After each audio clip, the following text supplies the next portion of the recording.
राजधानी देहरादून में इन दिनों सियासी माहौल कुछ ज्यादा ही गर्म नजर आ रहा है।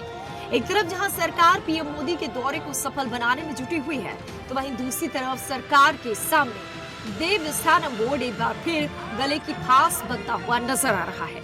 देवस्थानम बोर्ड पर जहां सरकार कुछ और समय लेकर उचित निर्णय लेने की बात कर रही है, तो वहीं दूसरी तरफ तीर्थ पुरोहित पंडा समाज का सब्र जवाब दे चुका है। देहरादून की सड़कों पर सरकार के खिलाफ आक्रोश रैली निकालकर उन्होंने अपने इरादे बता दिए हैं। वहीं मुख्यमंत्री पुष्कर सिंह धामी इन दिनों देवस्थानम बोर्ड को लेकर संजीदगी के साथ मीडिया से मुखातिब हो रहे हैं। मुख्यमंत्री पुष्कर सिंह धामी ने कहा कि देवस्थानम बोर्ड की हाई पावर कमेटी की रिपोर्ट पर मंत्रिमंडल की उप समिति अपना अध्ययन करेगी और उसके बाद सरकार अपना निर्णय लेगी। उसमें देखिए कमेटी की अंतिम रिपोर्ट आ गई है और अंतिम रिपोर्ट आने के लिए हम मंत्रिमंडल की एक समिति बना रहे हैं जो अगले 2 दिनों में उस रिपोर्ट का अध्ययन करेगी और उस रिपोर्ट का अध्ययन करने के बाद वो उस पर हम कार्रवाई करेंगे जो भी रिपोर्ट। देवस्थानम बोर्ड पर तीर्थ पुरोहित आंदोलन कर ही रहे हैं, लेकिन दूसरी तरफ तीर्थ पुरोहितों के साथ साथ अब विपक्षी दल की सरकार को घेरने में जुट गए हैं। विपक्षी दल जहां एक तरफ तीर्थ पुरोहितों को अपना समर्थन दे रहे हैं, वहीं दूसरी तरफ सरकार पर दबाव बनाकर तीर्थ पुरोहितों के हक में निर्णय लेने की बात कर रहे हैं।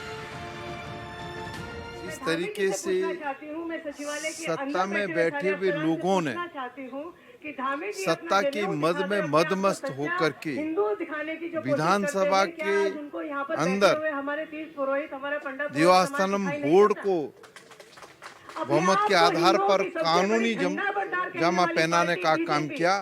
कांग्रेस ने सदन में भी उसका विरोध किया और सदन के बाहर भी इसका कांग्रेस ने पुरजोर विरोध किया। देखिए, अपने आप को हिंदुओं की झंडा बरदार पार्टी कहने वाली भाजपा, कल हमारे धामी जी जो है नेटवर्क 18 का कोई प्रोग्राम था, उसमें आके जनेऊ दिखाते हैं अपना, कि जनेऊ दिखाना मतलब कि मैं एक हिंदू हूँ, एक उस तरह का उन्होंने वहाँ पर दिखाने की कोशिश की। क्या हमारे धामी जी को, क्या हमारे मोदी जी को और हिंदुओं की सबसे बड़ी झंडा बरदार पार्टी को आज ही हमारे तीर्थ पुरोहित यहाँ सड़क पर बैठे हुए दिखाई नहीं दे रहे? आप ये बताइए कि आप किस तरीके से, जब भी कोई आप नया बिल बनाते हैं, चाहे कृषि कानून बनाए, चाहे देवस्थानम बोर्ड का कानून बनाए, जिसके लिए कानून बना रहे हैं आप उन लोगों से बात तक नहीं करते।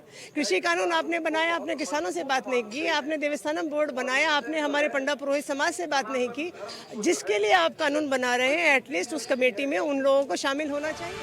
देवस्थानम बोर्ड को बने हुए 2 साल का समय बीत चुका है, लेकिन इन 2 सालों में कभी भी बीजेपी सरकार तीर्थ पुरोहितों को देवस्थानम बोर्ड के पक्ष में मना नहीं पाई है। और अब जब चुनावी समय आ रहा है, तो सरकार इस मामले पर हाई पावर कमेटी बनाकर तीर्थ पुरोहितों के आक्रोश को शांत करने का काम कर रही है।